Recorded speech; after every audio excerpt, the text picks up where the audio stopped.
For they are all adulterers, an assembly of treacherous men. Could you imagine behaving in such a way that he would feel that way about you? But what we need to do, again, as always, is look to, well, what were they doing? And then say, is there anything that I'm doing that is in any way similar to what they were doing? Because look at how he feels about that. See, sometimes you may wonder, I wonder how he feels when I do this or that. Well, why don't we see in the scriptures where other people did something similar and see how he felt about it? Then you'd probably get a pretty good clue how he feels about when you do things. And so here he's saying, look, they have not known me. What's it say in 1 John? It says, those who say they know him and keep not the commandments are liars. You see how that integrates in here? Now, if the people in 1 John were familiar with Jeremiah 9, I think their hearts and their minds, the Ruach, would lead them to connect the two. Because in 1 John it says, right in chapter 2, it says, those who say they know him and keep not his commandments are liars, and the truth is not in them.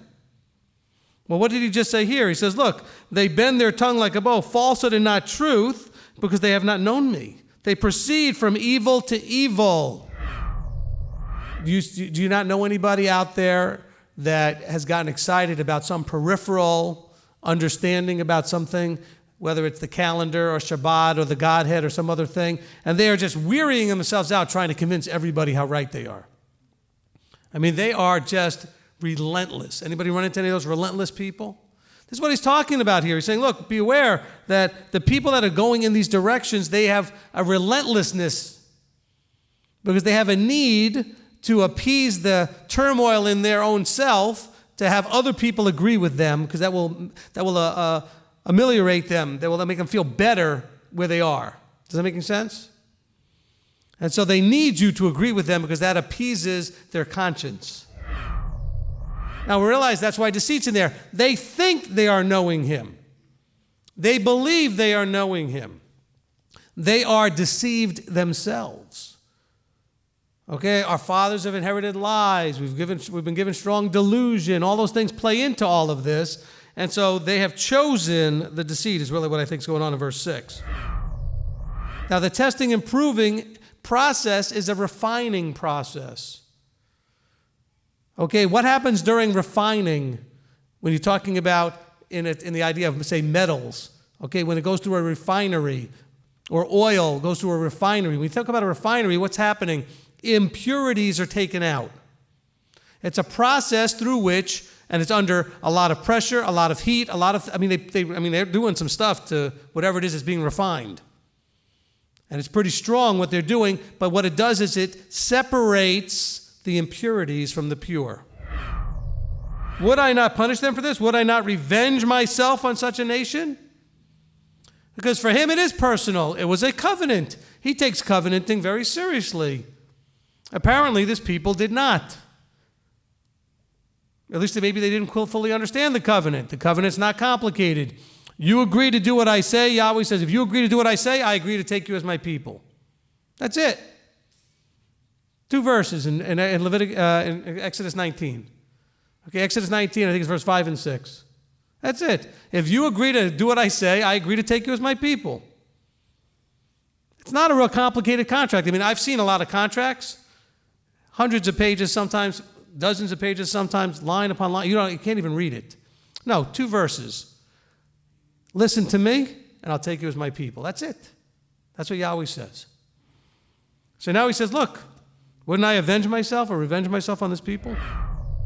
So abandoned is a fairly strong thought. Abandoned it. But you know what? Sometimes it's as simple as simply just leaving it behind. Or in between might be the idea of departing.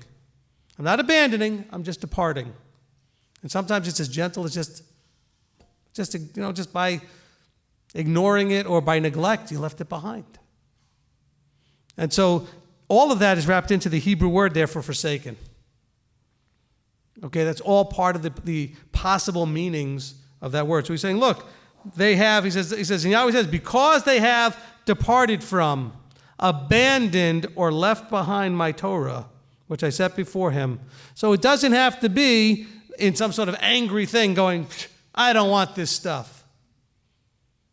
It could be as simple as just, I liked something else better.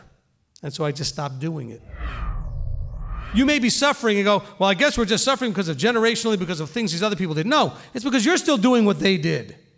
Stop doing it and things will turn around. Your parents never handled money well, so you're financially all messed up too because you don't handle it any better than they did. Learn how to do it right. Whatever it is, learn the right way to do it and turn it around. He said, let him who boasts, boast in this. Boast in what? That he understands and knows me. You want to boast in something? He says, let him boast in this, that he understands and knows me.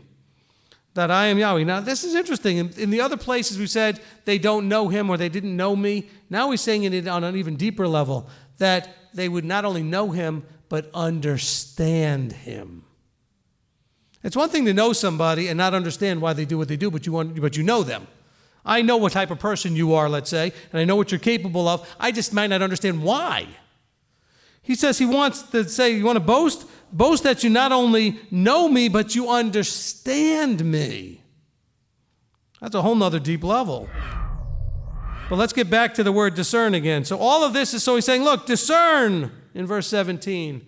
Pay attention, understand. He says discern. The Hebrew word there is hitbinenu, which means to separate mentally, to distinguish, to observe. Okay, it means to separate mentally, to distinguish, to observe, to watch, to look at. So he wants you to separate, to distinguish, when he says discern, with your mind. He wants you to understand, to be thinking about these things and say, okay, I see the fruit of this and the fruit of that. I see what Abba's talking about. I see what the other people are talking about. I see how that doesn't work and why it's not of him. I see what is of him and why that does work. So nothing changed from Jeremiah's time to Shaul's time. Could you imagine how frustrated he was, seeing that was still the case? Do you imagine how frustrated Abba is? The father is looking down and seeing, he warned everybody through Yirmiyahu, and still he's got to send another guy to say the same thing. So he has Paul talking. He says, say this, so this I say and witness in the master that you should no longer walk as Gentiles walk. And how do they walk? In the futility of their mind. So here about this darkening in their understanding, it's not some evil voodoo coming over them. They're just choosing to ignore and to not see and to not look. Let's not demonize this whole thing. He says, having been estranged from the life of Elohim because of the ignorance that is in them, because of the hardness of their heart. That's the problem. You have not so learned Messiah. You've been told, you've been shown, you should know better. You should know better, he's saying. He says, stop this walking as the Gentiles walk in the futility of mind. By the way, he's talking to people that were there, and now they're supposed to be out of there and not bringing that with them, which is the whole point that we have in the body today. The mess that we have is because people are coming out of the world and bringing the world with them. Maybe not all of it, but enough different pieces of it. The things that they kind of liked and thought was justifiable and whatever it was. We're trying to get back to that original manufacturer's reset. Well, you understand what I'm saying? We're trying to hit the manufacturer's reset button, get us back to as originally designed. So this isn't some brand new thing Christianity wants to promote as we're all part of the one new man thing and this all new man. No, we're just getting back to how we were originally supposed to be. This isn't a new thing.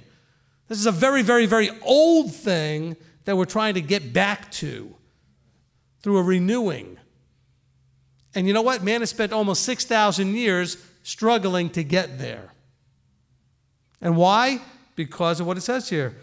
We have the desires of the deceit. That's the problem. We're corrupted. We're corrupted according to the desires of deceit.